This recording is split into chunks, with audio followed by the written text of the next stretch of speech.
أهلا ومرحبا بكم أحبتي المشاهدين في حضرة الطف. معنا اليوم ضيف مختص بالمسرح، معنا المخرج ومؤسس العيادة المسرحية الدكتور جبار خماط. مرحبا بك دكتور جبار. مرحبتين، أهلا، شكرا جزيلا أستاذ حيدر. دكتور، بداية لفت نظري مفهوم العيادة المسرحية، خلينا نتحدث شوية عن هذا المفهوم. عرفنا شنو العيادة المسرحية؟ شكرا جزيلا. العيادة المسرحية هو منهج مسرحي عد ابتكار على مستوى الوطن العربي، لأنه يعالج المشاكل المجتمعية بالمسرح. مه.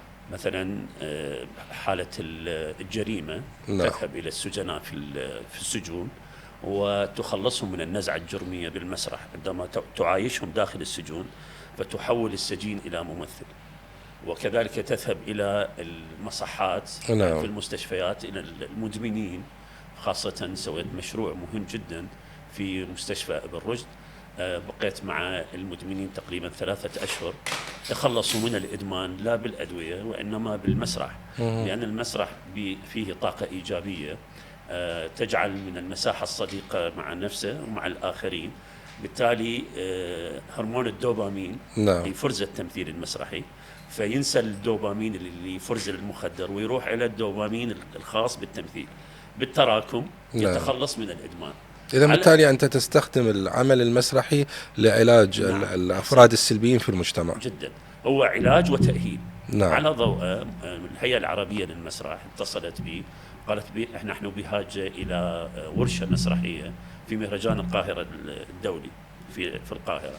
عملت هناك مع مجموعة من الطلبة المميزين، وعلى ضوئها يعني كلفوني أن أكتب كتاب خاص بهذا الموضوع. نعم. كتبته العيادة المسرحية نحو مسرح بديل. دكتور، في أي عمل علاجي تكون الخطوة الأولى نحو النجاح هي خطوة التشخيص، ونحن اليوم في حضرة الطفل نحاول أن نشخص بعض النقاط.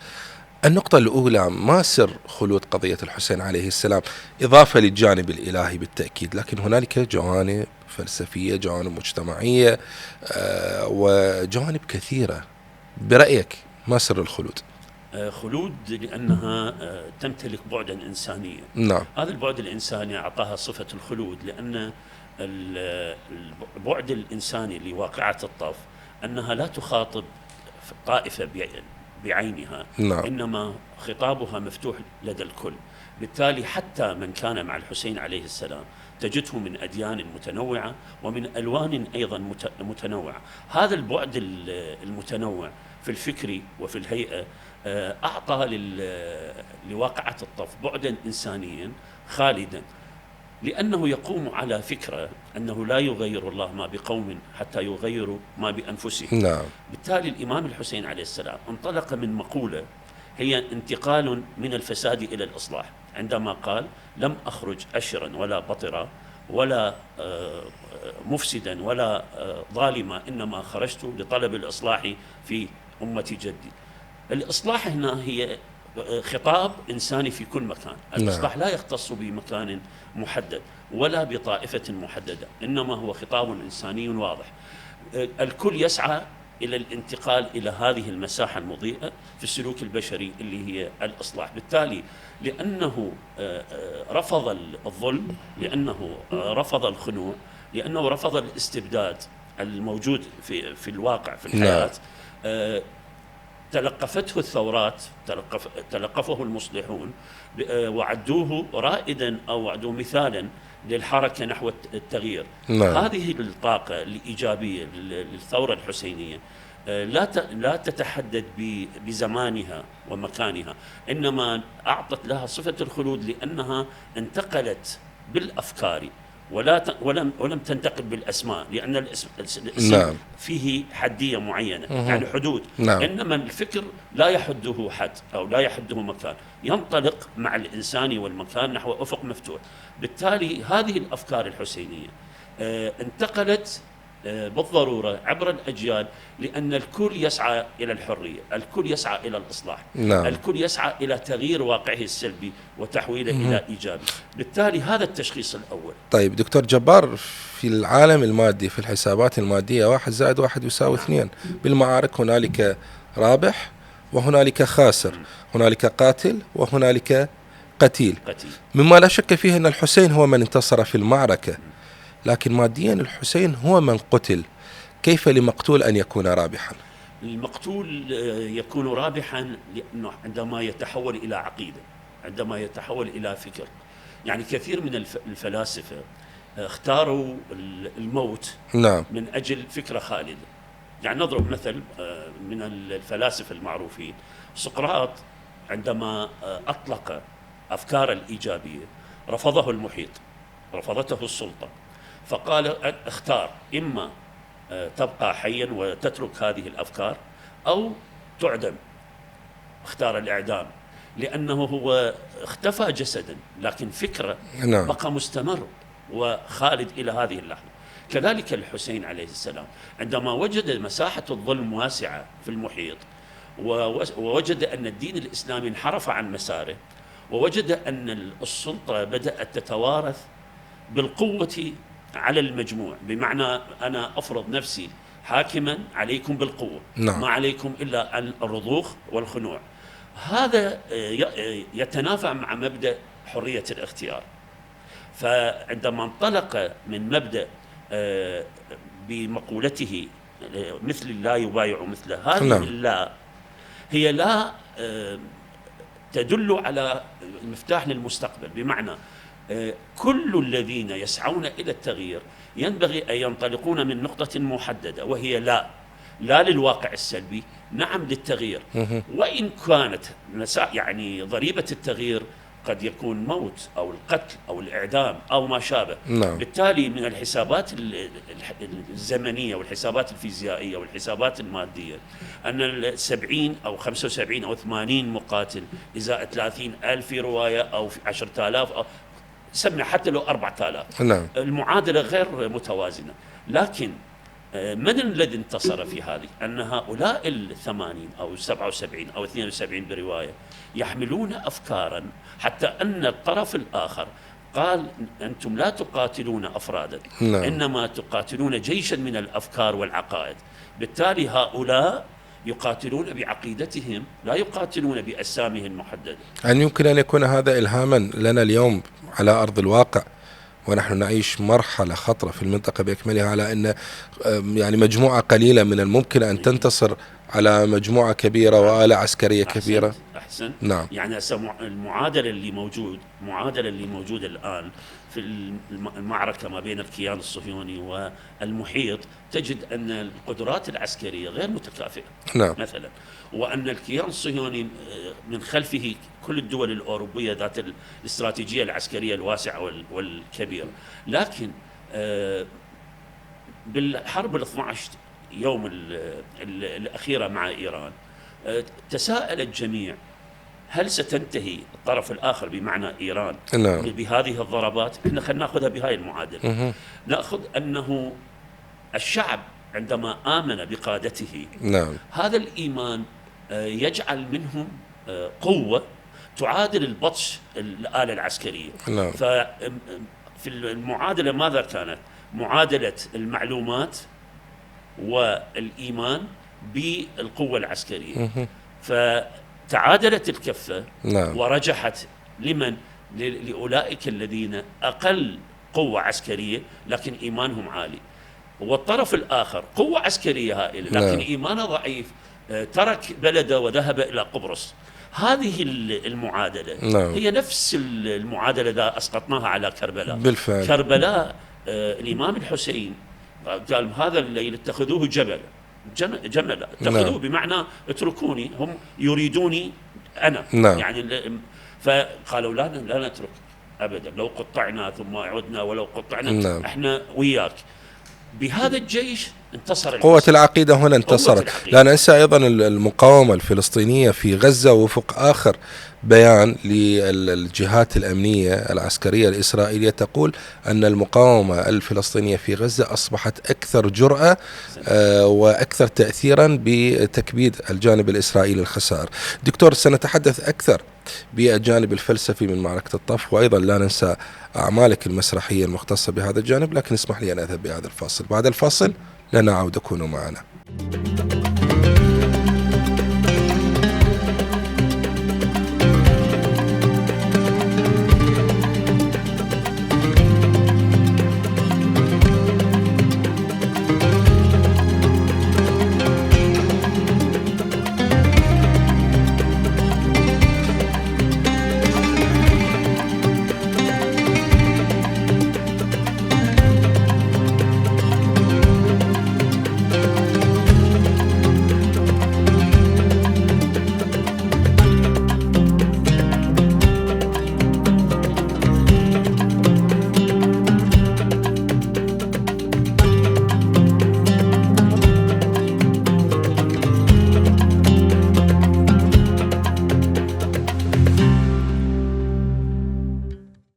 من بعد الفاصل هذه عودة مجددا أحبة المشاهدين لنكمل الحوار مع المخرج الدكتور جبار خماط. مرحبا بكم مرة أخرى دكتور جبار. دكتور، لك مسرحية شكلت علامة فارقة في تاريخ المسرح الذي تناول القضية الحسينية، ولا أبالغ قلت حتى في تاريخك دكتور، هي مسرحية الحسيني الآن. حدثني عن هذه المسرحية. فعلا هذه علامة فارقة ومحطة مهمة جدا في تاريخ المسرحي اللي نقول عليه المتواضع. الحسين الآن تأليف وإخراج الدكتور عقيل مهدي، قدمت في كلية الفنون الجميلة. نعم. وقدمت في مسرح الرواد. هذه المسرحية قدمت تقريبا 7 أيام بجمهور غفير جدا. ما هي الفرضية التي انطلقت منها هذه المسرحية؟ تاريخيا الحسين لم يلتقي بيزيد نعم في مكان محدد، سواء في أرض المعركة. سواء نعم. يعني يزيد بن معاوية. نعم. عفوا يزيد بن معاوية. لا نقول عبيد الله. نعم، مو عبيد الله بن زيد. نعم. تاريخيا لم يلتقيا. هو في الشام والحسين في المدينة. نعم. بمكة وهكذا. لكن فرضية هذا النص، ماذا لو التقيا الآن؟ ماذا لو التقى يزيد بالحسين وفي عصرنا الحالي، وفي عصرنا بوجود هند زوجة يزيد، وكانت في بيت الإمام علي وربيت وهكذا. هل ستتغير المعادلة والظروف التي نعيشها الآن؟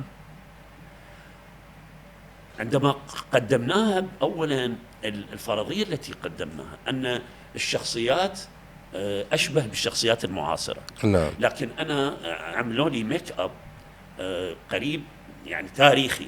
أطلقت لحيتي. نعم. لبسوني البياض كله. الدكتورة امتثال الطائي عملت أزياء رائعة. هذا المكان فكله بياض، ويزيد ينتقل من زي إلى زي، لكن كل الأزياء التي يرتديها يزيد هي بها قبح وبها قسوة وبها رفض من الجمهور، ويخرج يعني ظهر أشبه بالمهرج. نعم. الحسين ظهر بقداسة هائلة، وأنت جسدت شخصية الحسين. جسدت هذه الشخصية. نعم. بصوت رخيم وهدوء بالحركة، ودائما ترافقه موسيقى مميزة جدا من المرحوم يعني تأليفا الدكتور طارق حسون فريد. نعم.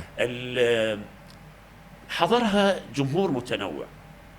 الغريب أن جاء وفد من النجف الأشرف عندما سمع أن هنالك مسرحية تقدم في كلية الفنون الجميلة باسم الحسين الآن تقدم، وأن شخصية الحسين تظهر بدون قناع، يعني بدون وجه ماسك أو غطاء الوجه.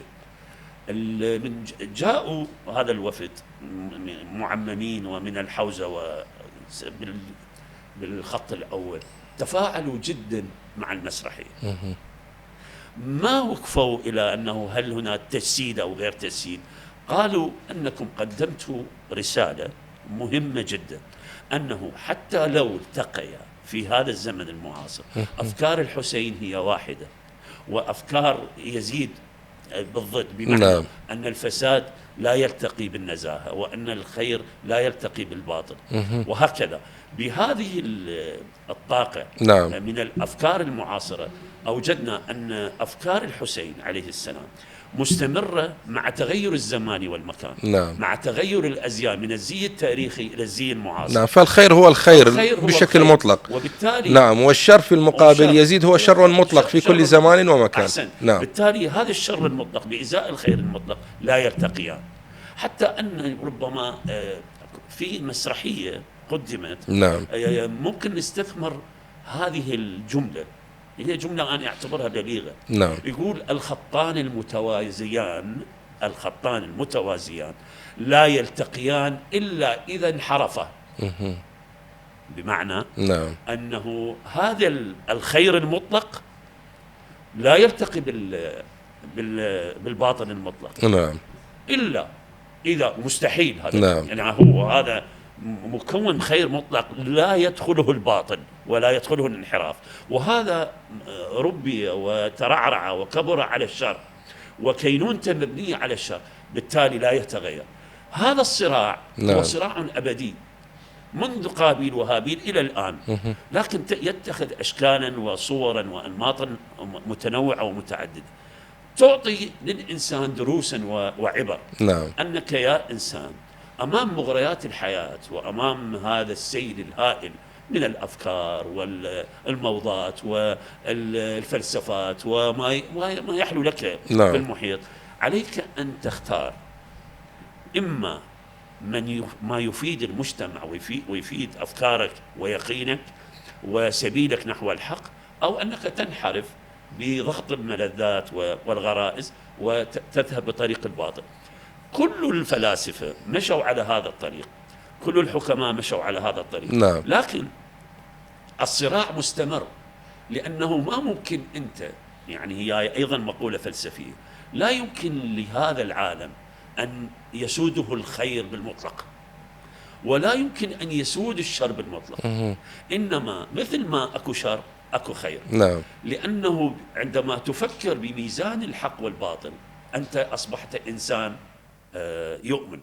لكن إذا انجرفت إلى الشر تحولت إلى انتزعت منك البعد الإنساني وتحولت إلى آلة للشر. نعم.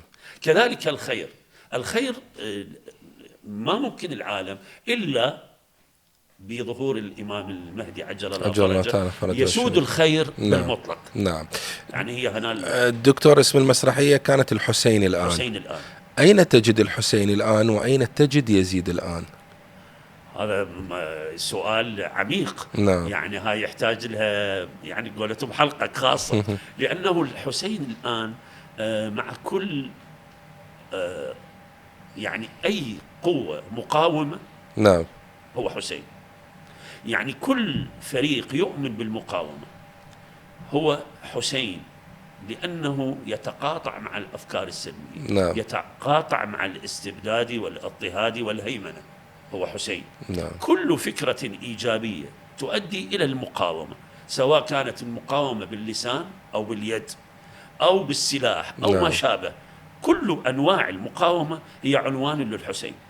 بالمقابل كل عنوان للاستبداد والبطش والقتل هو عنوان ليزيد. وكل من يقف بوجه المقاومة هو يزيد. بالتالي يزيد هو لأنه هو كان في زمنه يدعو إلى الهيمنة العائلية. نعم. والهيمنة المطلقة على المال المسلمين وحريات المسلمين، ويتحكم بالأمكنة وأحوال الناس. كذلك الآن الدول المهيمنة نفس الفرضية، عندها أجندة جاهزة على الآخر أن يقول نعم. لا تناقش. أما الذي يناقش ورفض، خلينا نعيدها، فهو مقاوم لهذه الهيمنة. من الذي رفض في البداية وهو كان مفتاحا للثورات؟ هو الإمام الحسين عليه السلام، عندما قال مثل لا يبايع مثله. بالتالي هو الخير المطلق لا يبايع الشر المطلق. وهكذا استمرت الثورات بعد الإمام الحسين إلى أن وصلت إلى أنه الدولة الأموية انتهت والدولة العباسية انتهت، وهكذا. ويستمر هذا النضال وهذه المقاومة بالكلمة الطيبة وبالاستعداد العالي لاحتواء كل الحركات الإيجابية، الحركات الثورية التي فيها دعوة للإنسان يعني الإيمان بالإنسان. ويستمر الانتصار العسكري الذي يحققه يزيد في عصرنا الحالي في مقابل المبادئ للمقاومة والتي ستنتصر أخيرا عذرا كما انتصرت مبادئ الحسين عليه السلام. وبالمناسبة الآن معادلة الانتصار، يعني هسه أنت تكلمت بشكل دقيق عن المقاومة الفلسطينية. بالضبط. المقاومة الفلسطينية ترسانة الصهيونية ترسانة هائلة، وهؤلاء مجموعة من الأفراد يستعملون إما الأسلحة المتوسطة أو الخفيفة، لكنهم يعني زرعوا فيهم الخوف والرعب. بالتالي الآن إشارات أنه أوقفوا هذه الحرب، مثل ما أن يعني الكيان الصهيوني دعا أمريكا أن تنهي حرب 12 يوم. نفس المعادلة. بالتالي الآن لأنه آلة مع مقاومة، نعم. مع إيمان، مع عقيدة كاملة تسبب رعبا للمقابل. لأنه بالمناسبة أستاذ نعم. حيدر، القوى الاستبداد لا تخشى كثيرا من الشعوب. بالفعل. فتدرس الشعوب إذا انتمت إلى القائد، هذا بلد عصي على الاحتلال أو الهيمنة. نعم. أما إذا شافت أو لاحظت أن الشعوب هي مبتعدة عن قائدها، هذا سهلة الاختراق. وهذا درس للجميع، أن من يتمسك بدينه وعقيدته ومبادئه وشعبه وأرضه وقيادته صح. هو من سينتصر أخيرا، حتى وإن تفوقت الآلة العسكرية عليه. دكتور، فاصل قصير ونكمل من بعد الفاصل، ابقوا معنا.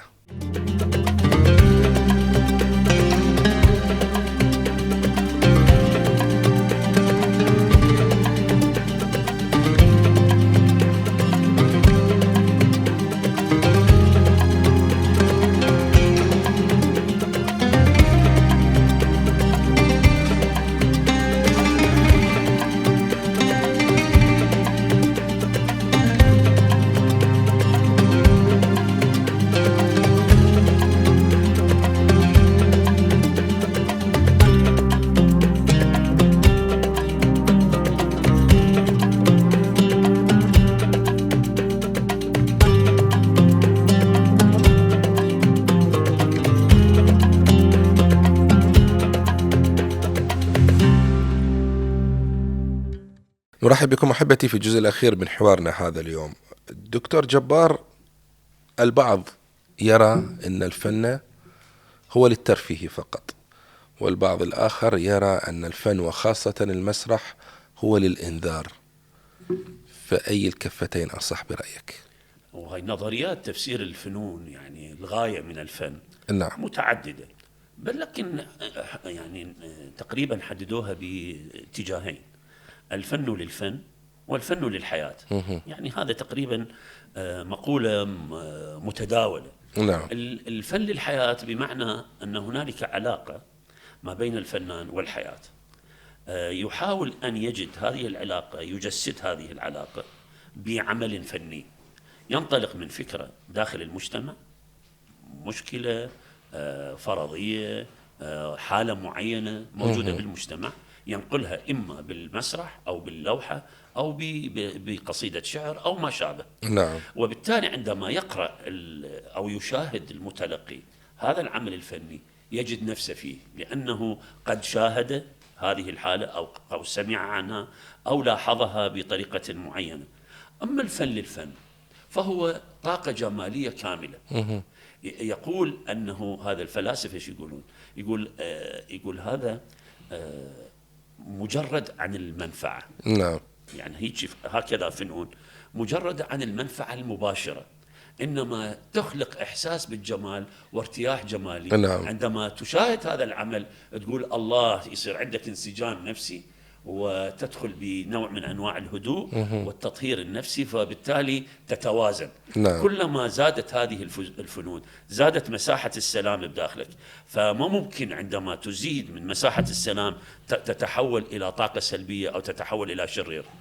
فبالتالي قالوا نعم. أن دائما أنا أقول يعني هذا الشيء، قالوا أنه مثل ما أن الأديان تدعو إلى التقوى، والتقوى هو السلوك القويم نعم. للإنسان بحيث لا يزرع الشر لدى الآخر أو لا يحقق الدمار أو السلبية إزاء الآخر، كذلك الفنون نعم. أنا أقول تدعو للتقوى الجمالية. التقوى الجمالية شنو؟ نعم. التقوى الجمالية بمعنى أنه أخلق عرضا مسرحيا ليس أعلى من إدراك الإنسان. نعم. وليس أقل من إدراكه. فبالتالي راح تخلق معاه حوار. نعم. وتصعدون اثنينكم بهذا الحوار، لأنه إذا أنطيته أدنى ما راح يتفاعل وياك، بالفعل. وإذا أنطيته خطابه أعلى نعم. من إدراكه وفهمه يبتعد. نعم. فأنطلق من مستوى وارتقي به، وأنتم صعدوا اثنينكم. نعم. بالحوار وبالتأمل. هكذا. طيب. نعم. نصنع جمهور متذوق، جمهور يؤمن بالحياة. طيب دكتور، مهما تعددت أنواع الفنون، وإن كان الفن للفن أو الفن للمجتمع، فبالتأكيد الكل يحمل في مضامينه رسالة معينة. والحسين عليه السلام في قضيته وفي واقعة الطف كانت هنالك الكثير من الرسائل التي بعثها للمجتمع، سواء آنيا في تلك المرحلة وفي تلك الفترة وبشكل مباشر للجيش المواجه أو حتى لأبناء مجتمعه، أو رسائل مستقبلية لنا ولمن سيأتي من بعدنا في المستقبل.